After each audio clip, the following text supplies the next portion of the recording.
ایک شخص حزم بن ابی کعب نے رسول اللہ کی خدمت میں حاضر ہو کر عرض کیا، یا رسول اللہ، فلاں شخص معاذ بن جبل لمبی نماز پڑھاتے ہیں، اس لیے میں جماعت کی نماز میں شریک نہیں ہو سکتا، کیونکہ میں دن بھر اونٹ چرانے کی وجہ سے رات کو تھک کر چکنا چور ہو جاتا ہوں اور طویل قرات سننے کی طاقت نہیں رکھتا۔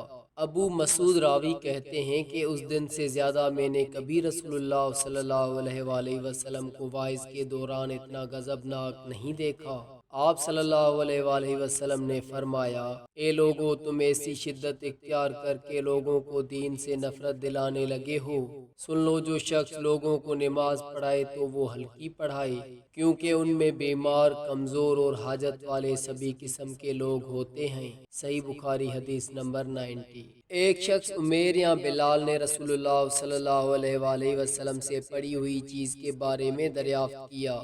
آپ نے فرمایا، اس کی بندھن پہچان لے، یا فرمایا کہ اس کا برتن اور تھیلی پہچان لے، پھر 1 سال تک اس کی شناخت کا اعلان کراؤ، پھر اس کا مالک نہ ملے تو اس سے فائدہ اٹھاؤ، اور اگر اس کا مالک آ جائے تو اسے سونپ دو۔ اس نے پوچھا کہ اچھا، گمشدہ اونٹ کے بارے میں کیا حکم ہے؟ آپ کو اس قدر غصہ آ گیا کہ رخسار مبارک سرخ ہو گئے، یا راوی نے یہ کہا کہ آپ کا چہرہ سرخ ہو گیا؟ یہ سن کر آپ صلی اللہ علیہ وآلہ وسلم نے فرمایا، تجھے اونٹ سے کیا واسطہ؟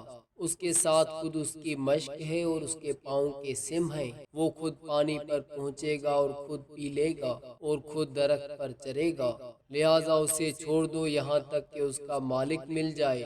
اس نے کہا کہ اچھا، گمشدہ بکری کے بارے میں کیا ارشاد ہے؟ آپ نے فرمایا، وہ تیری ہے یا تیرے بھائی کی، ورنہ بھیڑیے کی غذا ہے۔ صحیح بخاری حدیث نمبر 91۔